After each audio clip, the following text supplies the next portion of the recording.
BioWare's like that old friend from high school you haven't seen in like 10-ish years. You by coincidence finally bump into them on the street only to find out they're completely addicted to now. Wow. And I'm not talking about Dreamcast guy. Hit the like button and subscribe. And don't forget to follow me on Twitter at Sir Mannix. If you have Call of Duty, you can play with me. That's right, you can play with me. Just head over there on Twitter and give me a follow. Now it's officially the end of BioWare. But don't cry for them, folks. Most of the talent has already left. Because one of the new lazy millennial developers came out of the marketing department screaming, "Look, Fortnite is popular, let's just copy that. Oh my god, let's just make our characters look like Fortnite characters." You know, when I first saw the trailer a few months ago, I was like, wait a second, why has Disney made a Dragon Age game? Because everything is made to mimic a Marvel movie nowadays. It's so overdone, but hey, I'm sure the modern audience will love it. Anyway, the reviews for Dragon Age Raid Shadow Legends for the modern audience are out. And of course, the access journalism has reared its ugly head once again. They're all rejoicing, wetting their neon-colored underwear because the critics are giving it oh so overwhelmingly positive reviews. But the thing is, folks, it seems to be coming from a place of intellectual dishonesty. All the usual shill websites are giving it very positive reviews on the level of The Witcher 3, as if we don't have eyes to see the difference. IGN, you know, the ignorant gamers network,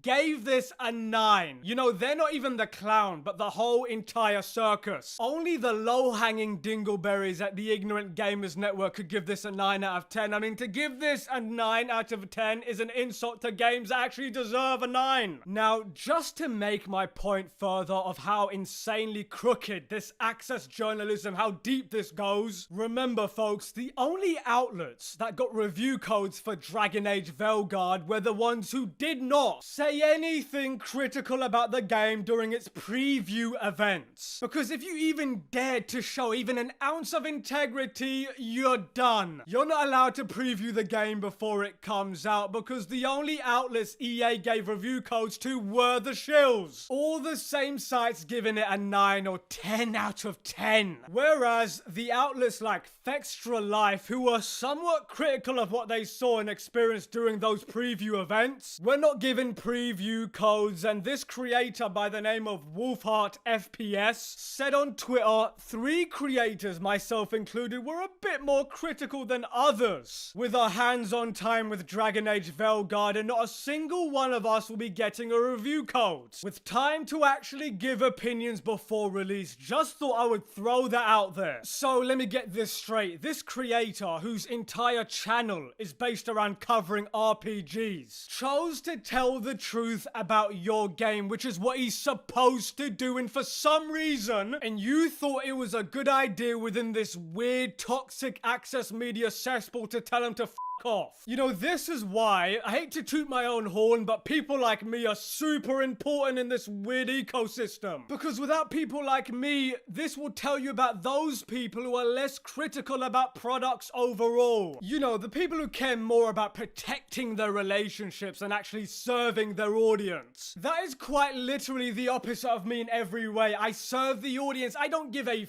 about being friends with somebody over at EA. EA, yeah, I'd rather cut my balls off. And by the way, this should impact how you view these people's reviews going forward. None of these people give a about their audience. Anyway, look, my biggest issue, even more so than the character design, is the monster design. Dragon Age Veilguard can never get me to believe that this is a serious / dark game. I mean, these bad guys look like something out of a Halloween decoration somewhere. I mean, anybody new to Dragon Age would probably just get turned off by the character designs or the monster designs. Just look what they did to the Canary. None of these characters look like they belong in a dark fantasy world. They look like cosplayers at a convention. Anyway, look, Dragon Age used to be for mature audiences with complex storytelling and deep characters. It had this gritty, dark backbone and the themes were very enticing. And now what we get with Dragon Age Veilguard is just so